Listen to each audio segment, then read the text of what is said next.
All right, so today we are on strategy 8, which is creating the impression that the targeted parent is dangerous. As you may already have kind of presumed, each and every one of these approaches usually appears with one or more of the other approaches. And in this case, this strategy is reliant upon one of the other 16 strategies. For instance, the alienating parent can create the impression that the targeted parent is dangerous by using strategy number 9, which is to confide in the child about something that maybe the targeted parent did in the past. Favored parent feels it's their duty to make the child aware of what the targeted parent is really like. They could badmouth, or they could possibly even use strategy 6, which is to tell the child or allude to the child that the targeted parent does not love him or her by saying, it's not safe around your mother or father because they don't know how to take care of you. They don't love you enough. So this one actually relies upon some of the other strategies, as some of them are able to just stand alone. So I guess it's important to say that just so that when you're reading about or going through these strategies, you can kind of see each one for what it is, which is the purpose of me doing the videos anyway. You can see them for what they are and see how they're incorporated together to make one big mess. This way, it's just easier for you to identify. So this strategy in particular is one that I know all too well, unfortunately, because this is the main strategy used by my by my daughter's father, and actually more so by his wife, my daughter's stepmother. So I'll give you my own examples just because, like I said, I know it so well. It was really disturbing in the beginning. Whenever my daughter was first starting to go to school, I would often, because her stepmother ended up volunteering at this school, I would often run into her from kindergarten on. Like, for instance, I went to a class party her kindergarten year. My daughter's stepmother had her other child with her child, who was younger. And when I walked into the classroom, stepmother swooped and picked up her young one and dramatically went to the other side of the room and said, clearly said, "Oh my, she's here. She's dangerous. Stay away from her." It was very dramatic and very Lifetime original movie. If I could, I don't know how else to describe it. It was, for me, it was, of course, very stressful, shocking, ballsy. I can't even, there's so many words there to describe that, but this was all in front of my daughter, which was I know had to be so confusing to her and stressful for her.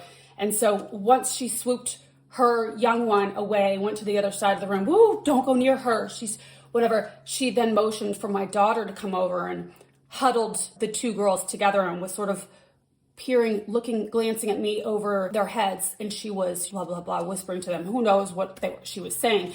It could have been something about me. It could have been something completely different. Either way, it was to make a scene. Point being, you couldn't get more clear about this strategy right there in that scene. And those scenes happened quite frequently. Walking down the hallway, whether at school or at the gym that I worked at, and I would see stepmom coming this way, and she would all of a sudden and swoop and pick up her young one and move to the other side of the hallway. "Be careful." There was days where I just looked at it and I wanted to laugh, and there were other days that I was just just astonished. The kids don't ask for that. There's just no need for that.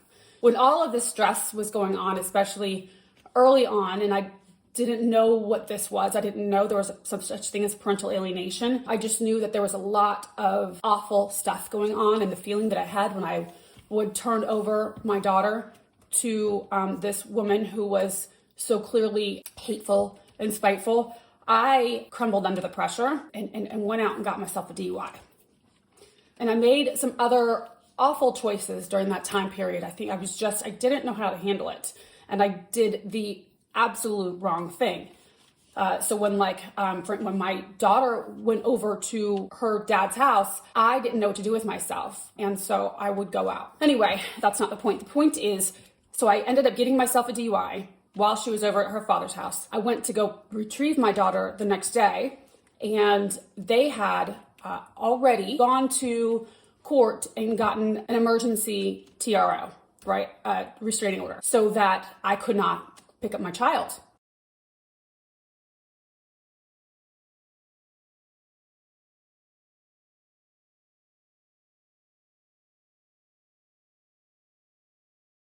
So, of course, this is building their case, right? This is really when things started to turn around because of because of this arrest. Now, over 10 years later, they're still using that to try to say that I am not to be trusted around my daughter. Usually, with a healthy co-parenting situation, if one parent were to, say, get a DUI, the other parent would be concerned for the child's relationship with you, concerned for maybe some safety, right? At first, but a genuine concern. And they would also be concerned that the child would not have you around, right?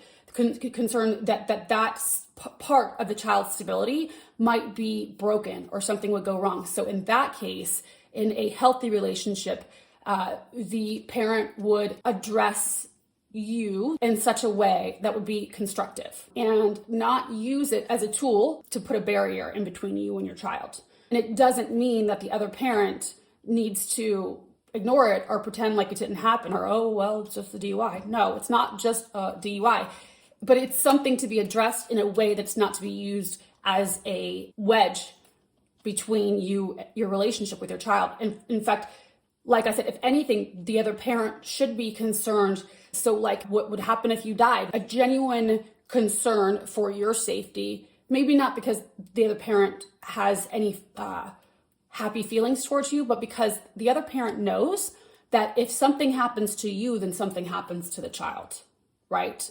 As a result. That's the difference between a healthy co-parenting situation and a parental alienation situation. That's also off the subject, but pretty important to point out. Please watch my video, Things Not to Do, because under stress, so many of us will want to numb it and just want the pain to go away. And I tell you, although it may go away for a second, it's not worth it. So anyway, that was a little bit of a tangent. Again, the way to combat this, if you will, is to not give them any reason to justify their claims of you being dangerous, right? They will already make up stuff about you, so don't give them any extras. That's what I did. That was my biggest mistake. Things could have actually been okay, I think, had I not handled the situations the way that I did. Once I gave them the ammo, they've taken it and run with it. I mean, they were on it like flies on shit. So that is the first most direct way to counteract that, is just not to give them any ammo. And Amy Baker also says to confront in front of the child in a lighthearted sort of way, unless there is outright, as the examples I've just explained to you. You won't really know that they are saying a ton of stuff about you unless the child then comes to me and said, Mom says it's dangerous to get in the car with you because you drive really fast, or Mom says that you shouldn't drink because she says that you did XYZ. And the way to confront it is to lightheartedly say, hey, it came out that you might have told our child that this happened with me. And I'd like to actually say that this was years ago and it didn't exactly happen that way. And I'm sure glad that we don't make decisions like that now that we have children, right?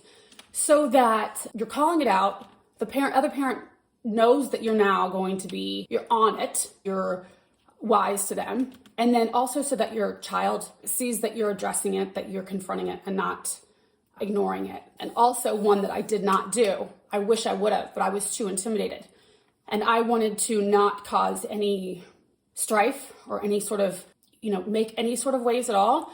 And so I kept quiet, about everything. And I think that also helped to fuel the fire, because they then weren't going to be held accountable. But also my daughter then viewed me as more of the weaker one. And it's not by any means, it's not a competition. However, I think it says something to the child when they see that you are wanting and willing and able to take responsibility for your child and yourself and the family unit. So not only addressing with the other parent in private, at another time, and talking with your child about it in a very open and loving way, so that to just open the doors for your child to if they ever have concerns about anything and about their safety with you, that they feel comfortable enough coming to you. Because then when you have that open line of communication and your child feels comfortable and knows that they can come to you and you won't get mad at them. And number two, that they feel that you guys have an honest and open exchanges, that is going to mitigate a lot of the behind the scenes talk, because then the child will know they get their information straight from you. And then they can deduce from what they see, sort of see what fits and what does not. I don't know if that makes sense. But so addressing it with them and saying, it must make you feel awful to know that, or to think that I am not protecting you and I don't keep you safe. And I want to let you know that I do my best to keep you safe. In fact, you're my first priority. You're my only priority. If there was anything to choose from, you are it. And I work night and day, sleep with one eye open, to make sure that you are safe and that you are cared for and that you can feel like the kid that you are and not have to worry about these things. So that's it. Next time we will be doing strategy 9, which is confiding in the child, which we a little bit addressed today, but we'll go into a little deeper next time. So take care.